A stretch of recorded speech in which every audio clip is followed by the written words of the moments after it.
तर लास्ट लेक्चरमध्ये आपण काय केलं होतं, सेक्शन ए मधला क्वेश्चन नंबर जो 2 होता तो बघितला होता. तर आज आपण काय करतोय, सेक्शन बी मधला मी पार्ट फर्स्टचे क्वेश्चन्स घेतोय. पार्ट फर्स्टचे जर क्वेश्चन्स बघायला गेले तर क्वेश्चन नंबर 3 पासून क्वेश्चन नंबर तुमचा 8 पर्यंत हे तुमचे मॅथ्स 1 मधले सम्स असतात. टोटल तुमच्याकडे 12 सम्स विचारले जातात. त्यापैकी जे 6 सम असतील ते पार्ट फर्स्ट मधले असणार आहेत. 16 मार्काचा आहे. तुम्हाला इथे 8च सम सॉल्व्ह करायचे आहेत. त्यामुळे व्यवस्थित कोणते सम कसे सॉल्व्ह करायचे ते आपण डिस्कस करतोय.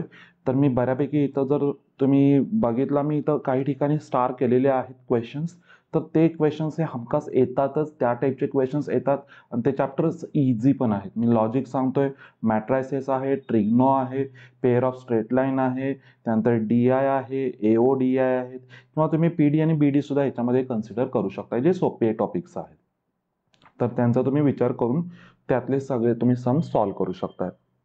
तर मी आज फक्त पार्ट फर्स्टचाच विचार करतोय. पार्ट फर्स्टचे जे तुमचे 3 पासून 8 पर्यंत जे क्वेश्चन्स येतात, आज त्यांचा आपण विचार करू. त्या टाईपचे कोणते सम्स वगैरे आहेत ते आज आपण बघणार आहे. तर चला बघू.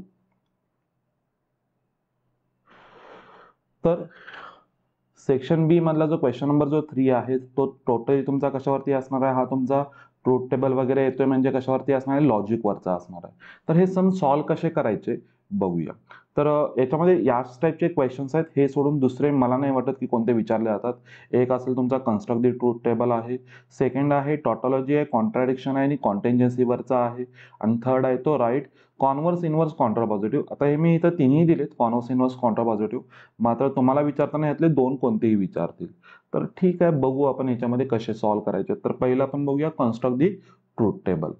तर ट्रूथ टेबलसाठी इथं दिलेलं आहे, काय दिलं आहे त्यांनी, P implies Q implies P. अरे 2 स्टेटमेंट्स आहेत त्याच्यामध्ये आणि इथं 2 स्टेटमेंट वरतीच सम असणार आहे. तर चला, P एक आहे माझ्याकडे, त्यानंतर इथं Q आहे, त्यानंतर मला अजून कोण पाहिजे, Q implies P पाहिजे आहे, आणि लास्टला काय पाहिजे, P कडून एरो याच्याकडे आहे, म्हणजे P implies Q implies P. तर हा झाला त्याचा ट्रूथ टेबल. म्हणजे आता आपल्याला जो बनवायचा आहे, हे कॉलम झाले सगळे. तर लिहून टाका. P तर आपल्याला माहिती आहे TF येणार आहे, त्यानंतर Q काय तुमचा इथं TF येणार आहे.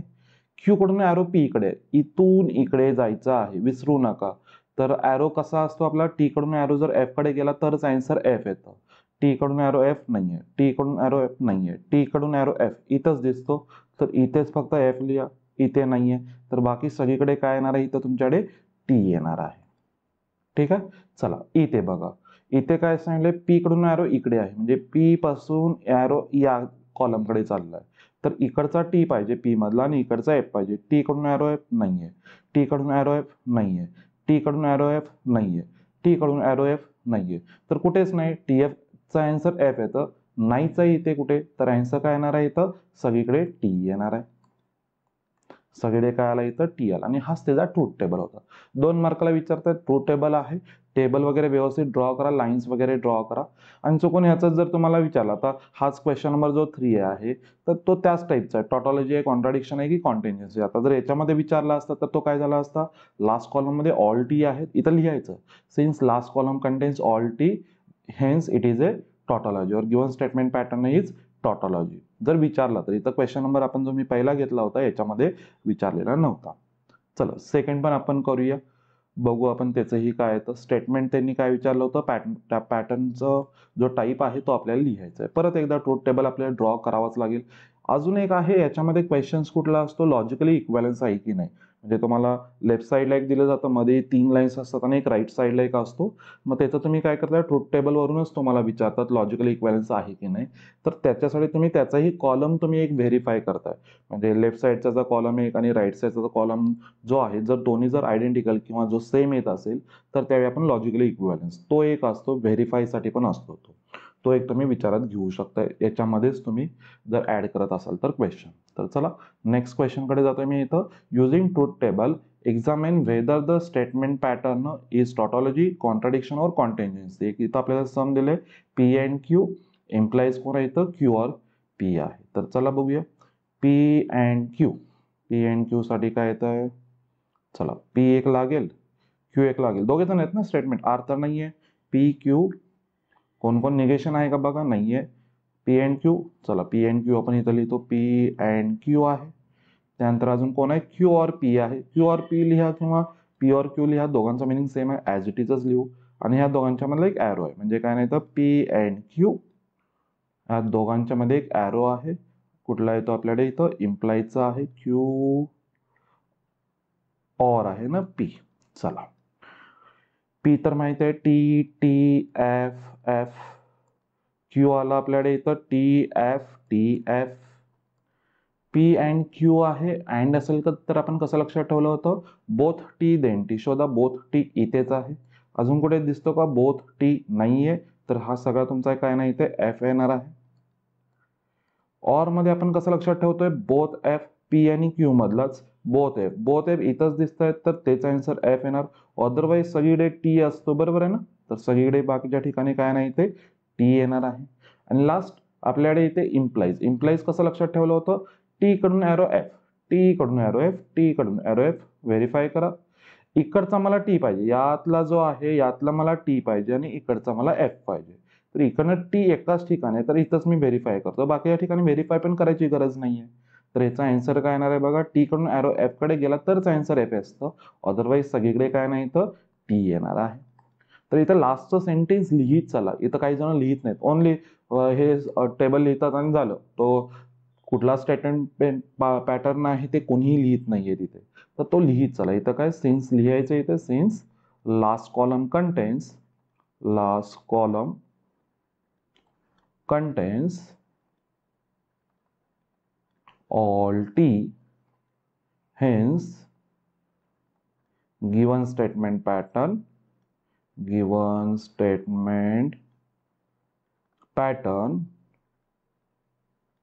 is tautology. येस, हे त्याचा आन्सर येणार आहे. हे असे लिहित चला, व्यवस्थित आन्सर कंप्लीट करत चला. चला नेक्स्ट क्वेश्चनला जातो मी. यातलाच जो कॉन्व्हर्स इन्व्हर्स कॉन्ट्रापॉझिटिव्ह आहे. याच्यामध्ये खूप जण चुका करतायत. मी मुद्दामून हा सम घेतलेला आहे. तर म्हणजे काय, तुम्हाला आता जसं तुमच्या टीचरनं जसं शिकवलं असेल तसं, मात्र मी जसं मुलांना शिकवतो त्याप्रमाणे मी एकदा एक सांगतो, किंवा मुलांचं कन्फ्युजन होत नाहीये. तर मी इथं दोन स्टेटमेंट्स आधी घेतो, एकाला पी मानतो, एकाला क्यू मानतो. आणि नेहमी मी पी कोणाला मानतो, की इफ नंतरचे जे स्टेटमेंट आहे त्याला मी पी मानतो, कारण की इफ पी देन क्यू आपण माइंडमध्ये असंच ठेवतो. मी कसं लक्षात ठेवतो बघा, इफ पी असतं आणि देन नंतरचं कोण असतं, नेहमी क्यू असतं. हे मी माझ्या माइंडमध्ये बसवलेलं आहे. त्याच्यावर मग कॉन्व्हर्स इन्व्हर्स कॉन्ट्रापॉझिटिव्ह व्यवस्थित होऊन जातात. मग आता बघा, पी स्टेटमेंट कोणतं सांगितलं, इफ नंतर. आता इफ नंतर आलेलं कोण आहे, the woman in it is literate. तर तेच मी लिहिणार आहे. काय लिहिणार आहे तर, the woman in it is literate. Okay. आणि क्यू जो असणार ते उरलेला आहे. उरलेलं कोण, फॅमिली बिकम्स लिटरेट. अ फॅमिली बिकम्स लिटरेट. झालं. पी भेटलं, क्यू भेटलं. सिम्बॉलिक जो फॉर्म असेल तोही लिहायचे, सिम्बॉलिक फॉर्म. आता जो सिम्बॉलिक फॉर्म जो असेल तो ऑब्व्हियसली पी इम्प्लाइज क्यूचा आहे. आणि इथं जी चूक होते मुलांची आहे, कॉन्व्हर्स इन्व्हर्स कॉन्ट्रापॉझिटिव्ह. हे व्यवस्थित लक्षात ठेवा. पहिला असतो नेहमी कॉन्व्हर्स, सेकंड आहे आपल्याकडे इन्व्हर्स. ह्यांची ऑर्डर सुद्धा लक्षात ठेवा. आणि तिसरा आहे माझ्या इथे कोण, कॉन्ट्रापॉझिटिव्ह.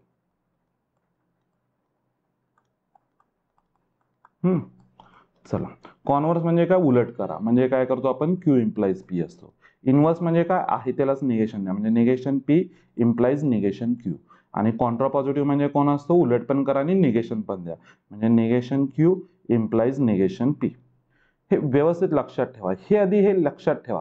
काही जण हे लक्षात ठेवत नाही, ते स्टेटमेंट जे दिले त्यालाच काहीतरी करत बसतात, तर तिथे जाऊ नका. तर हे व्यवस्थित असे आधी लिहून ठेवा. आणि मग आता लिहायचं बघा, क्यू पाहिजे पहिल्यांदा. हे इफ देनचं स्टेटमेंट आहे, तर इफ देन मध्येच लिहा, काही नाही चुकणार आहे. तर याचं जर आन्सर आता बघायला गेला तर काय लिहितं, इफ क्यू. क्यू कोण आहे इथे, अ फॅमिली बिकम्स लिटरेट आहे, बरोबर आहे ना, लिहा ना. If a family becomes literate. पुढे काय असणार आहे, देन येतं ना, देन पी आहे, पी म्हणजे कोण, the woman in it is literate, then the woman in it is literate. हे आलं कॉन्व्हर्स. सेकंड आहे आपल्याकडे इनव्हर्स, निगेशन पी.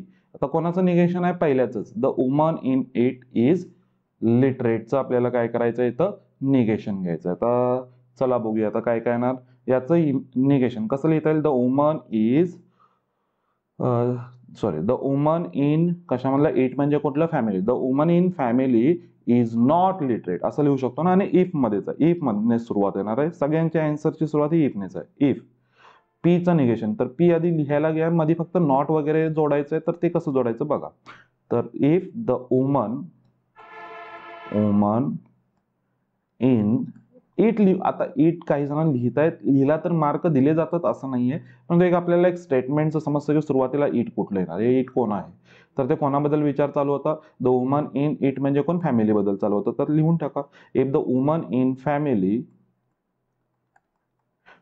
इज, आपल्याला नॉट जोडायचं होतं ना, इज नंतर नॉट जोडून टाका, इज नॉट लिटरेट,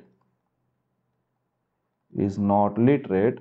त्यानंतर काय होतं, देन येणार, देन दुसऱ्याला पण निगेशन, देन आता फॅमिली पाहिजे असं परत लिहिला तरी चालेल, देन अ फॅमिली म्हटलं तरी चालेल, किंवा देन इट पासून जरी सुरुवात केला तरी चालेल. आपण इथं आपण एकमेकाला इंटरचेंज करतो, तर लिहिला तरी चालेल, देन इट असंही लिहिला तरी चालेल, किंवा तुम्ही काय प्रॉपर लिहिला तरी, देन अ फॅमिली बिकम्सला पण मला इथं नॉट करायचं. आता इथं फक्त हे वर्ब आलेलं आहे, तर त्याचं तुम्ही काय करताय, मला वाटतं फॅमिली डझंट वगैरे असं लिहिताय ना, डझंट एवढं आता आपल्याला येतं इंग्लिश.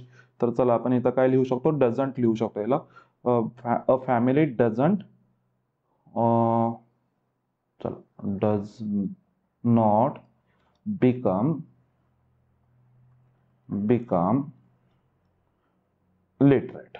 हे झालं, इथे झालं बघा, दोघांना पण मी इथं निगेशन देऊन टाकलं. आणि आता लास्ट जो कॉन्ट्रा पॉझिटिव्ह आहे तो उलट पण करायचं होतं आणि निगेशन पण करायचं होतं. तर चला, म्हणजे कोण मला पाहिजे, निगेशन क्यू. तर चला, इफ निगेशन क्यू म्हणजे कोणाचं, क्यूचं, family does not becomes literate, जे आता मी लिहिलं होतं लास्टला, if a family does not becomes नाही रे येणार, बिकम फक्त येईल ना, तेवढं तुम्ही इंग्लिश व्यवस्थित करा. Okay, become literate.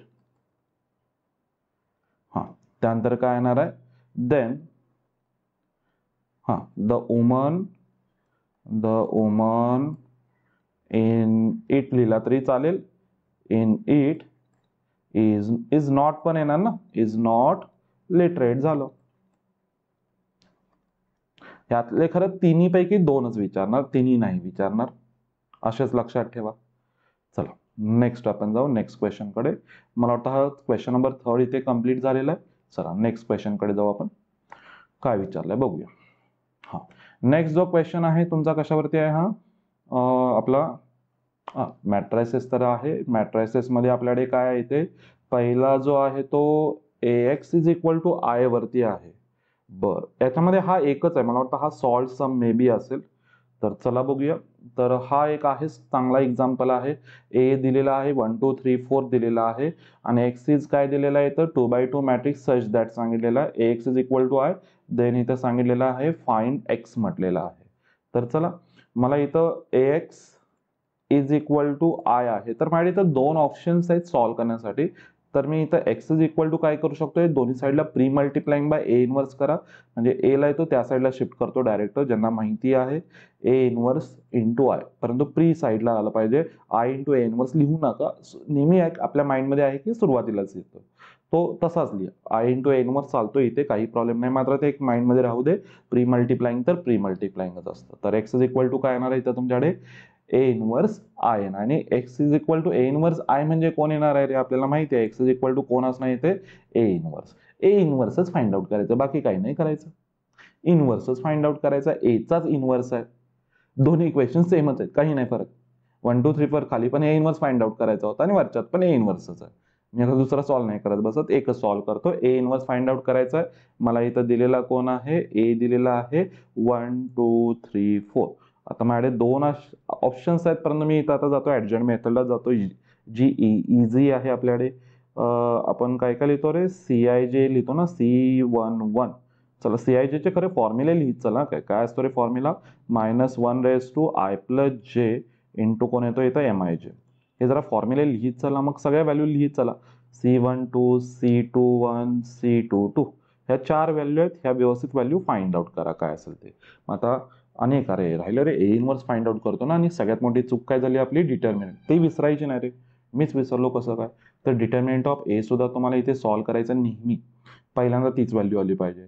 आणि डिटर्मिनंट ऑफ ए एक्झिस्ट म्हणजे 0 आला तर एक्झिस्ट नाही ना इथं आपल्याकडे. तर चला काय मग इथे तो पहिल्यांदा सॉल्व्ह झाला पाहिजे होता. किती येते व्हॅल्यू, 1 2 3 4 दिला होता, तर 4 -6 दॅट इज इक्वल टू किती आला तो, -2 आला.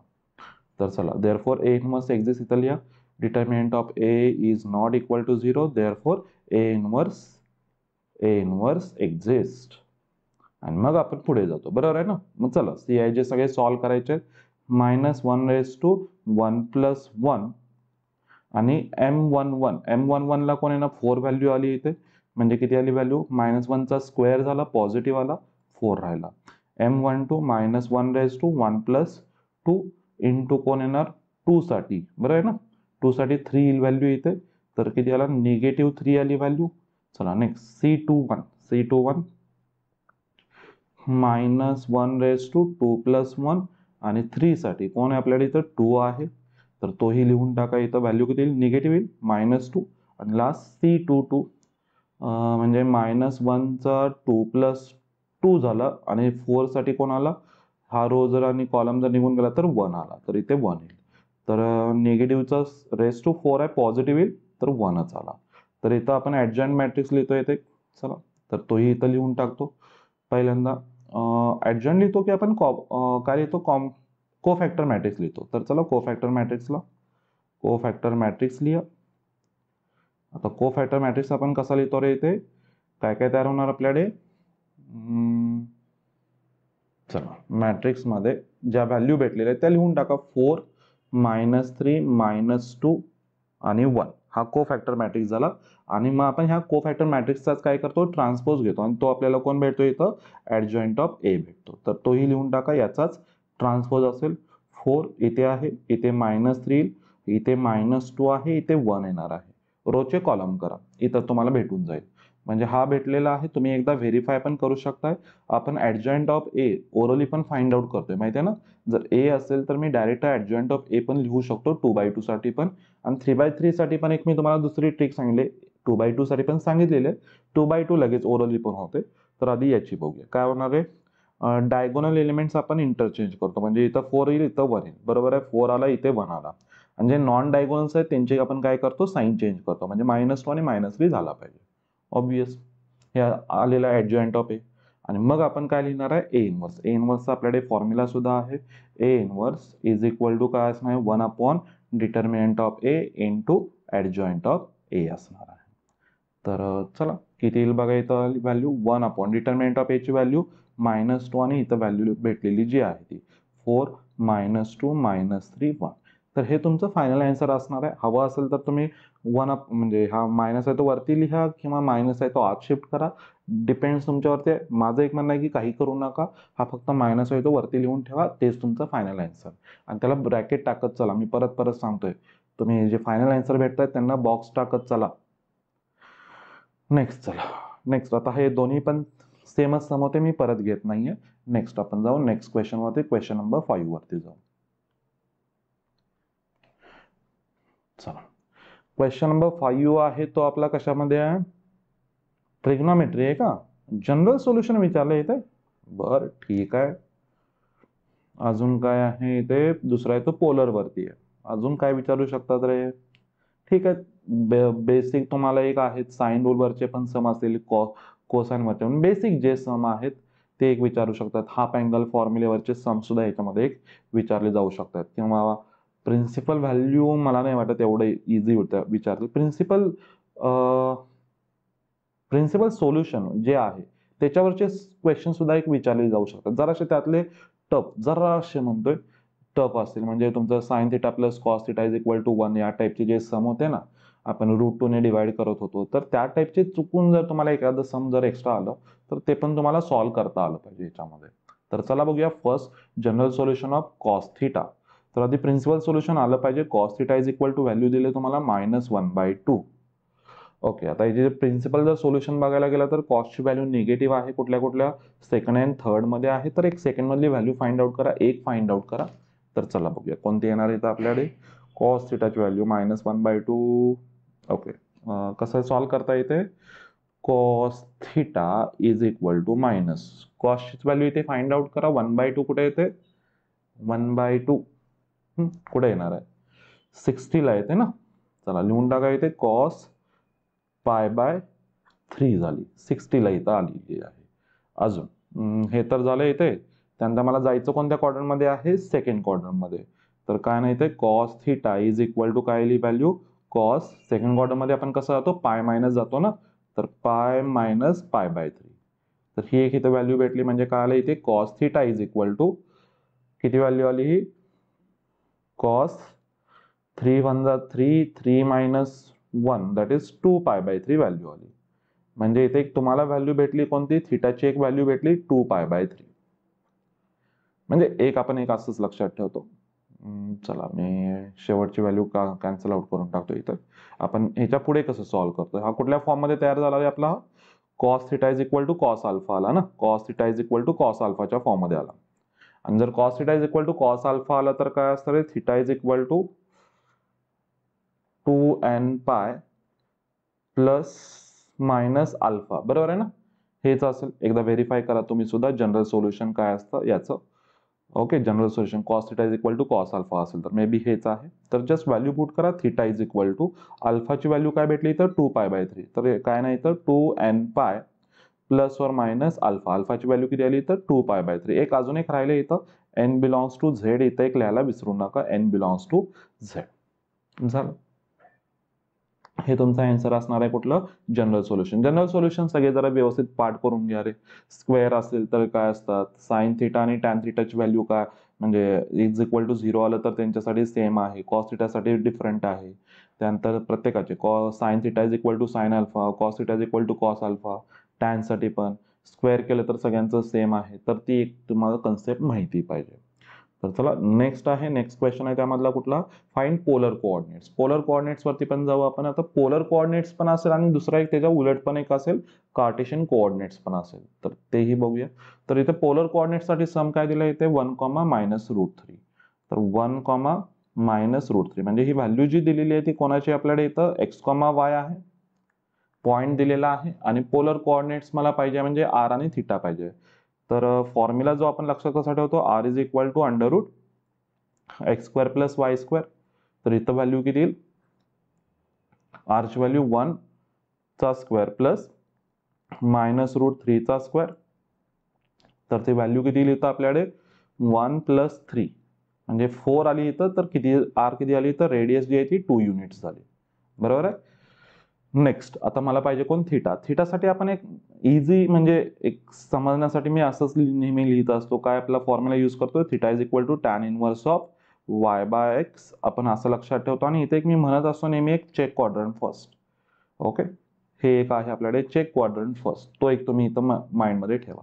तर चला आता बघूया याच्यामध्ये जर मी व्हॅल्यू पुट केली तर टॅन इनव्हर्स ऑफ काय आली व्हॅल्यू येतो, y ची व्हॅल्यू आहे माझ्याकडे -√3/1. तर आता बघूया इथं आधी हा क्वाड्रंट कोणता आहे, क्वाड्रंट नुसार आपण जाऊ. क्वाड्रंट जर बघायला गेला, फर्स्ट क्वाड्रंट मध्ये पॉझिटिव्ह पॉझिटिव्ह, सेकंड मध्ये निगेटिव्ह पॉझिटिव्ह आहे, थर्ड मध्ये निगेटिव्ह निगेटिव्ह आणि फोर्थ मध्ये आहे. फोर्थ मध्ये बरं आहे ना, पॉझिटिव्ह निगेटिव्ह. तर फोर्थ मध्ये आहे तर तुम्ही एकतर निगेटिव्ह साईडने घ्या, म्हणजे कुठला, हा जर पॉइंट आहे इथे आहे, बरोबर आहे. एकतर तुम्ही इकडने मोजा नाहीतर इकडने, दोन्ही पण ऑप्शन्स बरोबर आहेत, काही चुकीचं नाहीये, दोन्ही आन्सर्स तुमची बरोबर येतील. तर कोणत्या साईडने मोजूया आपण, पाहिलं तर ह्या साईडने मोजू, निगेटिव्ह साईडने तर निगेटिव्ह साईडने मोजू. तर चला बघूया. आता मला एक माहिती आहे तर टॅन √3 आहे, तर √3 आपल्याला कुठे भेटते, 60 ला भेटते ना, तर ऑब्विसली -60 असेल, -60 डिग्री असणार आहे. तर इथं तुम्ही डायरेक्ट लिहिला तरी चालेल, मायनस कोण असणार आहे व्हॅल्यू, π/2 किती येणार 60 आहे ना, तर π/3 झालं. हे पण आपल्याकडे ऑप्शन आहे. तर थिटा तुम्हाला इथं किती भेटला -π/3. तर लास्टला आन्सर लिहा पोलर कोऑर्डिनेट्स. एकतर हा लिहू शकताय किंवा अजून एक कुठला तुम्ही लिहिणार होता रे आपल्याकडे 11 नाही किती होणार तो आपल्याकडे 2π - π/3 बरोबर आहे ना. 3 2 जा 6 6 - 1 5π/3. अजून एक तुम्ही ह्याच्या बदली काय लिहू शकताय 5π/3 सुद्धा लिहू शकताय. बरोबर आहे, काही चुकीचं नाही. तर चला इथे काय भेटेल आपल्याला polar coordinates of the point whose Cartesian coordinates are 1, -√3 is काय असणार इथं फायनल आन्सर भेटेल. पहिला r, थिटाच्या फॉर्म मध्ये लिहितो. r किती आपल्याकडे 2 आणि दुसरा व्हॅल्यू भेटली -π/3 लिहा और 5π/3 लिहा. दोन्हीही तुमचे आन्सर्स बरोबर असतील. क्लिअर झालं. चला नेक्स्ट आपण जाऊ. अजून एक याच्यामध्ये बघा, याच्या उलट पण मी एक क्वेश्चन सांगितला होता. कुठला असेल तुमच्याकडे कार्टेशियन कोऑर्डिनेट्स फाइंड आउट करायचे असतील, पोलर कोऑर्डिनेट्स दिले असतील. म्हणजे त्याच्यासाठी एक तुम्ही जर सम बघायला गेला तर कोणता भेटेल, आहेत भरपूर सम आहेत तसे. कोणतं घेता आहेत आता ह्याच समजा हेच दिलं तुम्हाला आणि उलट फाइंड आउट करायला सांगितलं. हा पण एक ऑप्शन आहे. तर उलट पण करता आलं पाहिजे. म्हणजे r आणि थिटा दिलाय तर x इज इक्वल टू काय असतो r cos थिटा आणि y इज इक्वल टू काय असतो r sin थिटा. तो फॉर्म्युला यूज करून तुम्हाला सॉल्व्ह करता आले पाहिजे. तर चला नेक्स्ट आपण जाऊ नेक्स्ट क्वेश्चन कडे. Question number 6. क्वेश्चन नंबर 6 जो आहे तो कशावरती आहे तुमचा पेअर ऑफ स्ट्रेट लाईन. बर, पहिला जो आहे तो अॅक्यूट अँगल वरचा आहे. इथं थेरम सुद्धा आहे तुमच्याकडे अँगल वरचा, तो पण एक माहिती पाहिजे. ते त्याच्यामधला कुठला असतात कंडिशन्स ज्या असतात, पॅरललची कंडिशन, परपेंडिक्युलरची कंडिशन्स, त्या तुम्हाला तयार सुद्धा करता आल्या पाहिजेत. तर त्याचा तो तुम्हाला सेक्शन सी मध्ये वगैरे असतीलच. तर इथं या find acute angle between the lines represented by कशाने केलेलं इथं x² आहे -4xy + y² is equal to 0 आहे. आता मला इथे काय करायचं, याला आधी कम्पेअर करावं लागेल. कारण की आपला जो फॉर्म्युला असतो tan θ is equal to formula काय असतो mod ऑफ 2√h² - ab/a+b. हा जो फॉर्म्युला आहे याच्यामध्ये मला व्हॅल्यू पुट करायचे, बाकी काही नाही आहे. तर इथं मला कम्पेअर करावं लागेल. याला कम्पेअर जर मी केलं, कोणाबरोबर कम्पेअर करतो रे x² + 2hxy ax² + 2hxy + by² is equal to 0. आपलं homogeneous equation of degree two passing through origin, त्याच्याबरोबर आपण कम्पेअर करतो. तर जस्ट व्हॅल्यू लिहा इथं. a ची व्हॅल्यू मला इथं किती भेटेल 1. त्यानंतर माझ्याकडे इथं 2h ची व्हॅल्यू माझ्याकडे किती येते -4 आहे. तर h ची व्हॅल्यू किती भेटेल मला इथे -4/2 म्हणजे किती येईल ती -2 येईल. आणि b ची पण व्हॅल्यू माझ्याकडे किती येते 1 आहे. तर व्हॅल्यू पुट करूया. चला सॉल्व्ह करू. काय काय येतं मॉड ऑफ काय येते 2√h². व्हॅल्यू आधी पुट करत चला रे नेहमी. -2² a ची व्हॅल्यू 1 आहे, b ची पण व्हॅल्यू 1 आहे आणि डिवाइडला किती येणार इथं 1 + 1. तर चला सॉल्व्ह करू आपण पुढे. काय काय आलं इथं 2 मध्ये काय काय येते व्हॅल्यू -2² आला इथे 4 -1 × 1 दॅट इज 1 आणि डिवाइडला व्हॅल्यू किती आली इथं 2 आली. तर ही 2 कॅन्सल आउट. रूट मध्ये व्हॅल्यू 3 आली. तर ही इथं व्हॅल्यू मला किती भेटली 3 भेटली. कोणाची tan θ ची √3. आणि आता मला माहिती आहे हा अक्यूट मध्येच चालू होता. तर मला इथं काय अक्यूट म्हटलंय ना क्वेश्चन बघा अक्यूट मध्ये. तर tan θ ची व्हॅल्यू √3 अक्यूट अँगल साठी मला माहिती आहे आताच जी आपल्याला भेटली सुद्धा होती व्हॅल्यू किती येणार आहे 60 येणार आहे. बरोबर आहे ना. therefore θ इज इक्वल टू तुम्ही असं पण लिहू शकता tan इनवर्स ऑफ किती येईल ती व्हॅल्यू √3 आणि तो कुठे येणार आहे तुम्हाला इथं 60 डिग्रीला येणार आहे. रॅडियन मध्येच लिहा. कोण आपला असणार आहे तो π/3 येणार आहे. तर हे तुमचा आन्सर असेल अक्यूट अँगल साठी. क्वेश्चन नंबर जो 6 विचारलेला आहे तो एक बघूया काय काय दिलेला आहे. कन्सेप्ट कशावरती यूज केलेले आहेत M1 M2 वगैरे त्याच्यावरती यूज केलेले आहेत का. बर चला स्लोप वरतीच आहेत ना. बर बघूया चला नेक्स्ट क्वेश्चन. के फाइंड आउट करायचं. इक्वेशन दिलंय कोणतं 4x² + kxy + y² is equal to 0 आहे. आणि काय म्हटलंय slope of one of the line is 4 times the slope of the other. म्हणजे एक जो स्लोप आहे M1 जर m असेल तर M2 असणार आहे तो 4 टाइम्स द पहिल्याचा असणार म्हणजे 4m असणार आहे. बरोबर आहे. ही एक कन्सेप्ट आहे माझ्याकडे. अजून एक मला माहित असलेल्या M1 प्लस M2 आणि M1 M2च्या पण कंडिशन्स आपल्याला यूज कराव्या लागतील. तर चला आधी याला मी कम्पेअर करतो कोणाबरोबर ax² plus 2hxy plus by² is equal to 0 बरोबर मी इथं काय करतोय कम्पेअर करतोय. तर a ची व्हॅल्यू मला इथे 4 भेटेल. त्यानंतर 2h ची व्हॅल्यू k आहे इथे 2h ची व्हॅल्यू किती आहे इथं k आहे आणि इथं b ची व्हॅल्यू किती आहे 1 आहे. ज्यावेळी तुम्ही कंडिशन्स यूज करताय त्यामध्ये h ची व्हॅल्यू फाइंड आउट करायची गरज नाही त्यामुळे ॲज इट इज राहू दे इथे. तर काय काय होतं आपल्याकडे M1 प्लस M2 एक माहिती आहे आणि दुसरी व्हॅल्यू असते M1 M2 बरोबर आहे. ह्याच कन्सेप्ट मला यूज करायचे. तर M1 प्लस M2 ची व्हॅल्यू काय असते -2h/b असते आणि M1 M2 ची व्हॅल्यू काय असते a/b असते. तर ह्या दोन आपल्याकडे कन्सेप्ट यूज करायचे. तर चला याच्यामध्ये तुम्ही व्हॅल्यू पण पुट करत चला. मी इथं M1 ला m मानलेला आहे M2 ला मी इथं 4m मानलेला आहे. तर त्या व्हॅल्यू इथे यूज करा. म्हणजे काय M1 च्या जागी m आला M2 च्या जागी किती आला इथे 4m आला इज इक्वल टू इथे बघा -2h/b आहे. तर -2h/b म्हणजे काय येणार minus as it is 2h ची व्हॅल्यू किती आपल्याकडे k आहे अपॉन b ची व्हॅल्यू 1 आहे. म्हणजे मला इथं सरळ सरळ व्हॅल्यू काय भेटली 5m is equal to -k ही व्हॅल्यू भेटलेली आहे या साईडने. आणि इकडे पण बघूया जरा बघत जाऊ. M1 M2 M1 ची व्हॅल्यू m आहे आणि ही व्हॅल्यू माझ्याकडे इथं 4m आहे इज इक्वल टू a ची व्हॅल्यू माझ्याकडे इथं किती आहे 4 आहे आणि divide by b that is 1 आहे. म्हणजे इथे 4 4 कॅन्सल आउट होईल तर राईट साईडला 1च राहणार आहे. म्हणजे m² ची व्हॅल्यू मला इथं काय राहिलेली आहे 1 आहे.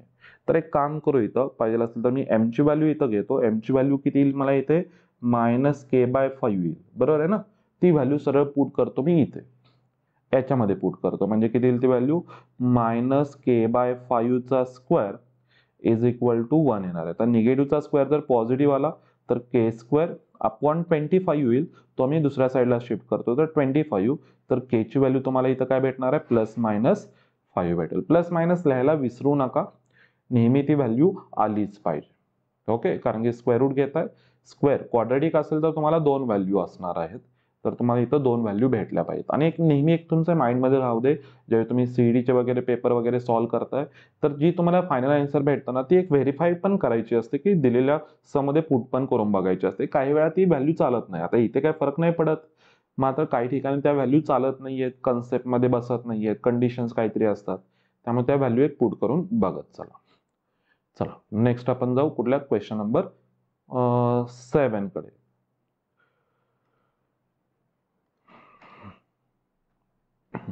तर क्वेश्चन नंबर 7 काय दिलेला आहे इथं टोटली आता हा जो क्वेश्चन नंबर 7 आहे तो तुमचा वेक्टर वरती आहे. मला वाटतं अजून सुद्धा मी याच्यामध्ये एक्स्ट्रा ऍड काही सम्स केले असतील. मी 2 नाही दिले तर अजून 2 दिले असतील तेही बघू आपण. तर काय म्हटलेलं आहे if a bar b bar c bar are the position vectors of the points a b c respectively. आणि इथं तुम्हाला कंडिशन दिले. ही कंडिशन काय आपल्याकडे 5a bar -3b bar -2c bar is equal to 0 bar ही कंडिशन दिली. Then find the ratio in which point c divides the line segment BA. तर c is equal to तयार करायचा म्हणजे c bar is equal to तयार करायचं बाकी काही विचार करायचा नाही. तर c bar is equal to तयार करायचंय. म्हणजे c bar is equal to जर तयार करायचं असेल तर यालाच मी तिकडे शिफ्ट करतो राईट साईडला. म्हणजे काय नाही इथे 5a bar -3b bar is equal to काय आला इथं 2c बार. 2 फक्त इथं आणून डिवाइडला टाका म्हणजे काय लिहिते 5a बार -3b बार आणि डिवाइडला 2 येणार आहे इज इक्वल टू c बार. आता हा 2 वरच्या सारखाच बघा ना हा फॉर्म्युला सरळ एक मला भेटला ना रे कुठला आपला याच टाइपचा एक formula r bar is equal to mb bar -na bar upon m n हा या टाइपचा फॉर्म भेटलेला आहे मला. बघा ना m n या 2 च्या जागी मी इथं 5 - 3 लिहिला तर बरोबर होईल ना. तर तो आपल्याकडे ऑप्शन आहे इथे. चला लिहून टाकू मग आपण तोही. तर काय लिहितं value 5a bar -3b bar upon काय आलं इथे 5 - 3 आलं इज इक्वल टू c बार. तर हा जो फॉर्म्युला होता तो कोणासाठी होता रे एक्सटर्नली डिव्हिजन साठी होता बरोबर आहे ना. तर एक्सटर्नली होणार आहे जो c बार काय करतो BA ला काय करतो एक्सटर्नली डिवाइड करणार आहे हे विसरू नका. आणि तो कोणता रेशो येतोय m:n असतो ना. म्हणजे इथं जर मी कम्पेअर करायला गेलो तर 5:3 हा रेशो असणार आहे. तर लिहून टाका इथे काय असणार आहे देअरफॉर पॉइंट कोणता आपल्याकडे येतं किंवा c बार डिवाइड्स म्हणा इथे c बार डिवाइड्स सी बार डिवाइड्स बी ए, बी ए लिहिलंय की सेगमेंट बी आहे ना, तर बी ए इन द रेशो कुठला आहे 5:3 आणि इथं वर्ड आला पाहिजे. कोणता असणार आहे तो एक्सटर्नली, हा वर्ड आला पाहिजे. हा जर वर्ड नाही आला तर मार्क तुमचे कट होणार आहेत. हा वर्ड येतो. ओके, ठीक आहे. चला नेक्स्ट क्वेश्चन जाऊ आपण. क्वेश्चन नंबर 7 ला जाऊ. आणि याच्यामध्ये काही अजून पण क्वेश्चन्स आहेत रेशो वगैरे फाइंड आउट करण्यासाठी आपण k:1 घेतो. रेशो जर निगेटिव्ह येत असेल तर एक्सटर्नली असतात. हे आपण बघितलेले आहेत, हे आपल्याकडे आहेत, कॉन्सेप्ट आहेत, ते माइंडमध्ये राहू देत सुद्धा. Next question number 7. Question number 7 मध्ये अजून एक दुसरा मी जो दिलेला आहे तो सेंट्रॉइड ऑफ ट्रायंगल वरती आहे. म्हणजे कुठला असणार आहे तुमच्याकडे कॉन्सेप्ट जी आहे ती जी बार इज इक्वल टू असणार आहे. इथे आता PQR दिले तर मी काय लिहितो त्याच फॉर्म मध्ये लिहितो. चला, म्हणजे कोण P bar plus Q bar plus R bar divide by कोण असणार इथं 3, हाच फॉर्म असेल ना. जी दिलेला आहे सेंट्रॉइड ऑफ ट्रायंगल PQR आहे. ऑब्वियस हाच आला फॉर्म्युला. तर चला आपल्याला एबीसीच्या व्हॅल्यू फाइंड आउट करायचे. तर एबीसी कोण आहे तिथे आपल्याकडे कोऑर्डिनेट्स आहे त्यातलेच कुठले ना कुठले. ए कुठे आहे आपल्याकडे, जी मध्ये आहे ए, पी मध्ये कोणी नाही, क्यू मध्ये आहे बी आहे आणि आर मध्ये आहे सी आहे. बर, चला अजून एक करू शकता. इथं 3G बार पण करून टाका. कॅल्क्युलेशनला इझी पडतं. 3G bar is equal to P bar plus Q bar plus R bar आहे. म्हणजे जी बारला तुम्ही 3 ने मल्टिप्लाय केलं तर कम्पेअर करायला इझी होतं. त्यामुळे इथं 3G बार करत चला. तर 3 ऍज इट इज लिहितो जी बार. जी बार आता हे सुरुवातीला लिहा रे. लेट ए बार कोण कोण लिहिताय, जी बार लिहिताय, P bar, Q bar, R bar, be the position vectors of points G P Q R respectively. Therefore G bar म्हणजे कोण, जी बार म्हणजे कसं लिहिताय तुम्ही इथं A I cap plus 2J cap minus K cap हे आधी लिहा सगळे. त्यानंतर पी बार कोण असणार आहे म्हणजे कोणाला इथे I cap plus 3J cap plus 2K cap, बरोबर आहे ना.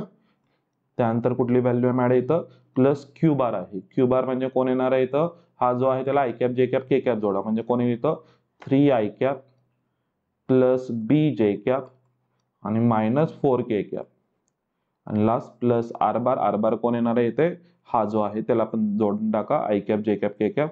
तर 5I cap plus j cap plus CK cap आला. तर 3 ने त्या आत मल्टिप्लाय करा म्हणजे काय लिहा 3AI कॅप प्लस 3 टू जा 6J cap minus 3K cap is equal to. आता इथे ह्या ब्रॅकेटची काही काम नाहीत कारण ब्रॅकेटच्या बाहेर प्लस साइन आहे. तर ब्रॅकेटला काही काम नाही आहे. तर आय कॅपची फक्त ऍडिशन करत चला. आय कॅपची ऍडिशन काय काय येते बघा. इथे आहे आय कॅप, इथं आहे 3I कॅप आणि इथे आहे किती आहे 5I कॅप, बरोबर आहे ना. तर किती आले 5 प्लस 3 प्लस 1 म्हणजे किती आले इथं 5 3 8 प्लस 1 दॅट इज 9 झाला. तर 9I कॅप आला.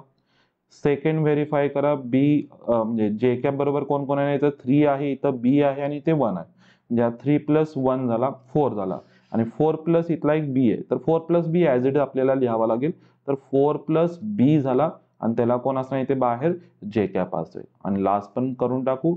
लास्ट काय इथं आपल्याकडे के कॅप साठी इथं 2 आहे, इथे कोण आलं आपल्याकडे -4. 2 - 4 किती येते व्हॅल्यू -2 झाली आणि इथं प्लस सी आहे. -2 प्लस सी लिहा नाहीतर C - 2 लिहा. तर C - 2 लिहू. C - 2 के कॅप आहे.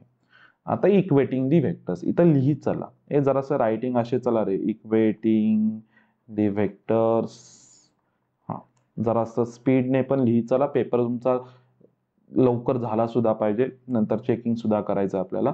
तर चला बघूया. तर 3A इज इक्वल टू 9 आहे. 3A इज इक्वल टू मला इथं व्हॅल्यू भेटली 9.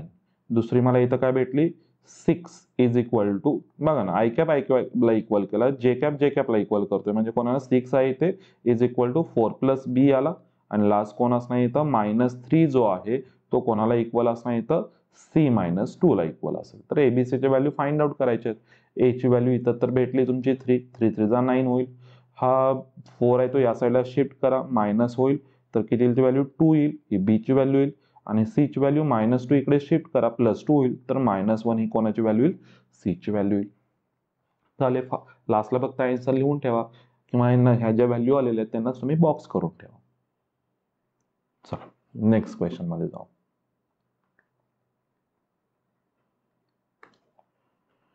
ओके, क्वेश्चन नंबर जो 7 दिलेला आहे त्याच्यामध्ये अजून बघा, अजून मी तिसरा क्वेश्चन ऍड केला आहे याच्यामध्ये. Find a vector in the direction of कोणाकडे येतं A bar I cap minus 2 J cap that has magnitude 7 units. मला वाटतं ही फर्स्ट एक्सरसाइज मधला क्वेश्चन आहे. तिथे मला वाटतं प्रिंटिंग मिस्टेक्स क्वेश्चन नंबर मध्ये झाली होती, तर त्यामधला आहे क्वेश्चन हा. तर हा क्वेश्चन तुम्हाला माहितीच पाहिजे, याचा आन्सर माहिती पाहिजे. काय असतं व्हेक्टर इन द डायरेक्शन, आपण फॉर्म्युलाच लक्षात ठेवतो.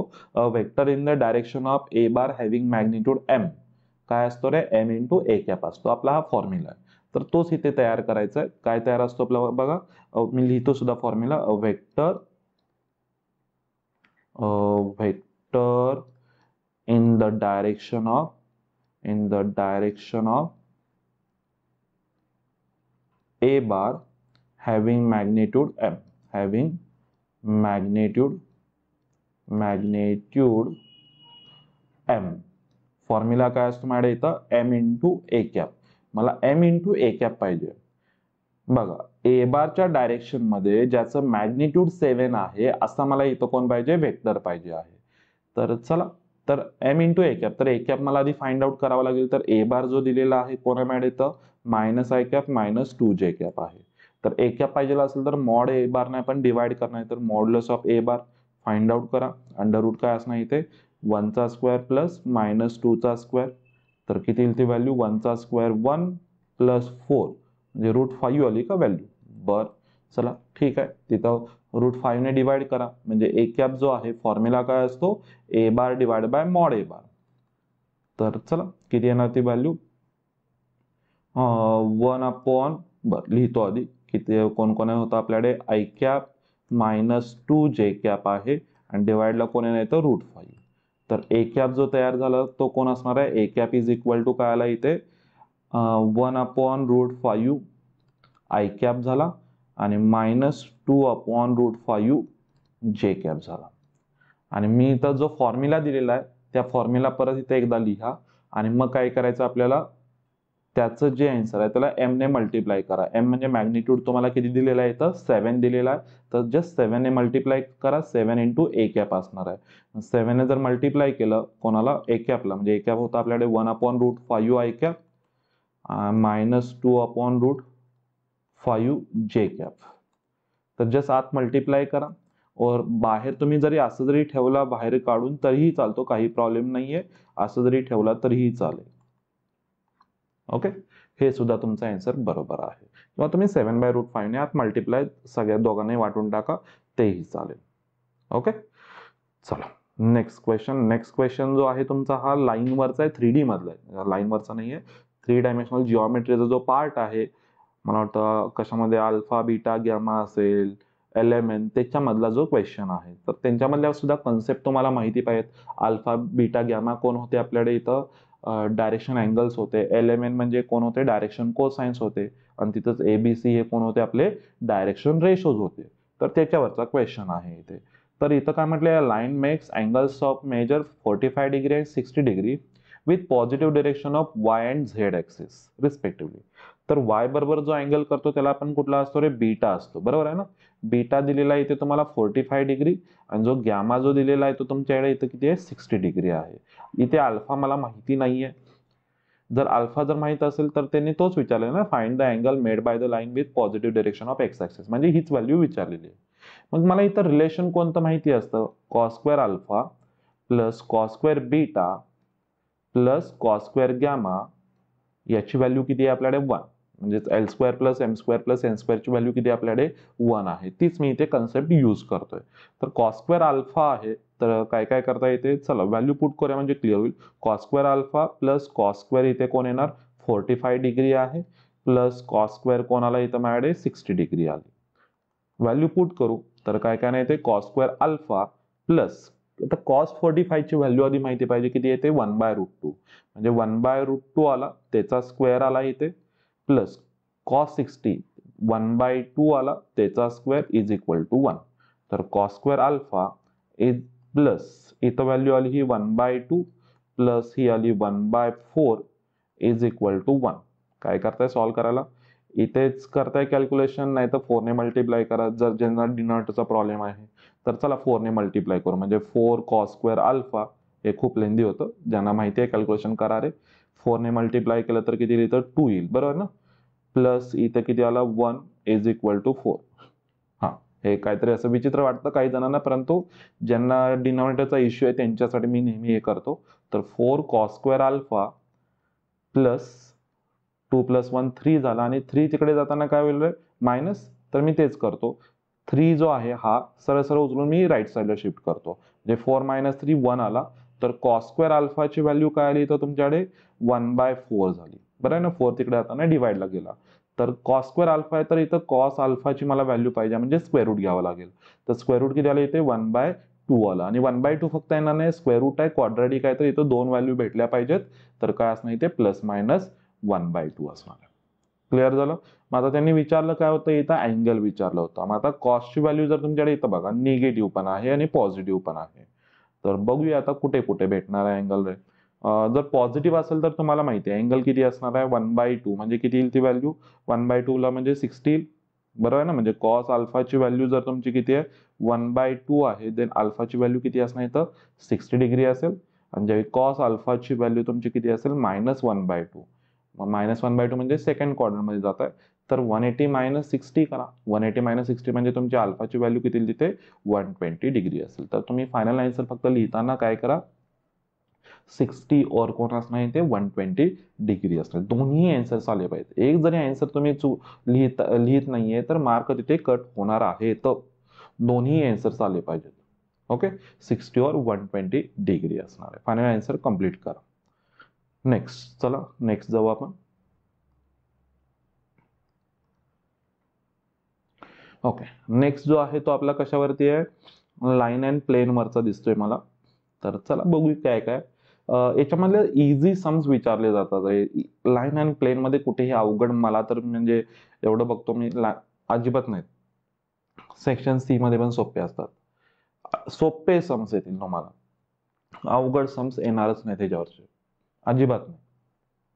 चला बघूया. क्वेश्चन काय म्हटलेला आहे find the vector equation of line passing through the point दिलेला आहे. आता लाईनचं इक्वेशन पाहिजे तर मला पॉइंट पाहिजे. बर, चला लिहू इथं. बघा एखाद्या लाईनचं जर मला इथं इक्वेशन जर पाहिजे असेल तर मला नेहमी लागतो पॉइंट पाहिजे.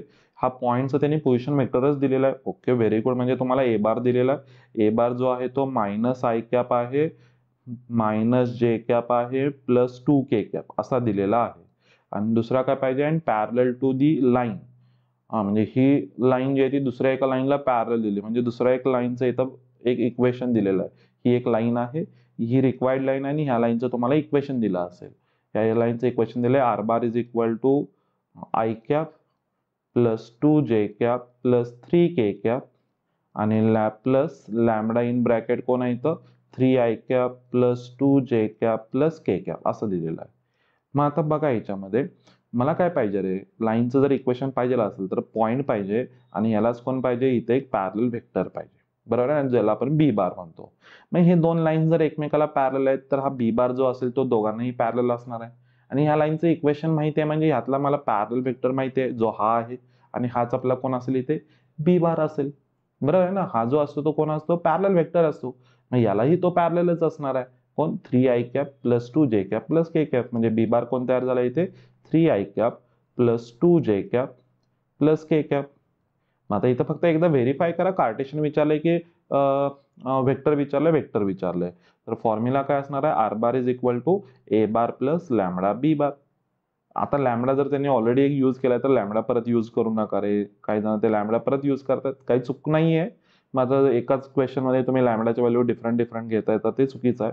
त्यामुळे इथं म्यू यूज करा. तर काय नाही इथे R bar is equal to A bar. A बारची व्हॅल्यू काय ना -i कॅप -j कॅप आणि कोण आहे इथे +2k कॅप आणि प्लस काय आला इथं म्यू आणि इथं बी बार. बी बार आहे माझ्या इथं 3i cap plus 2j cap plus k cap.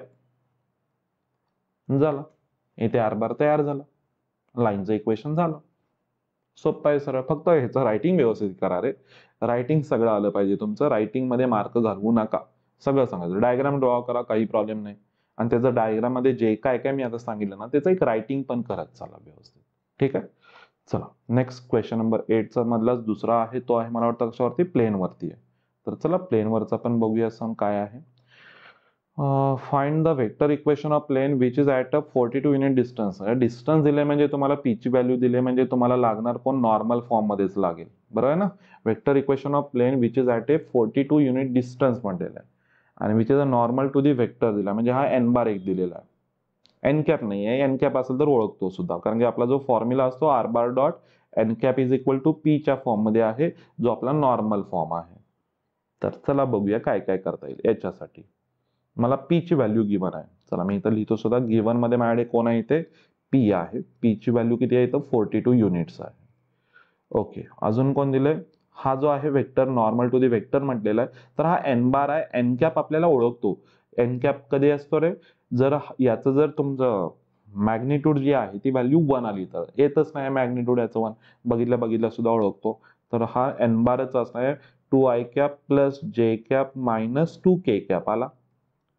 तर पी भेटलाय, एन बार भेटलेला आहे. मला एन कॅप पाहिजे, तर याचा आधी मॉड्युलस तयार करा, कारण की एन कॅप साठी मॉड एन बारने डिवाइड करावं लागेल. तर किती येणार इथं 2 चा स्क्वेअर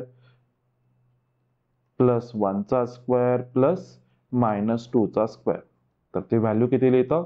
2 चा स्क्वेअर 4 प्लस 1 प्लस 4 म्हणजे √9 आली, तर किती व्हॅल्यू ती भेटली 3.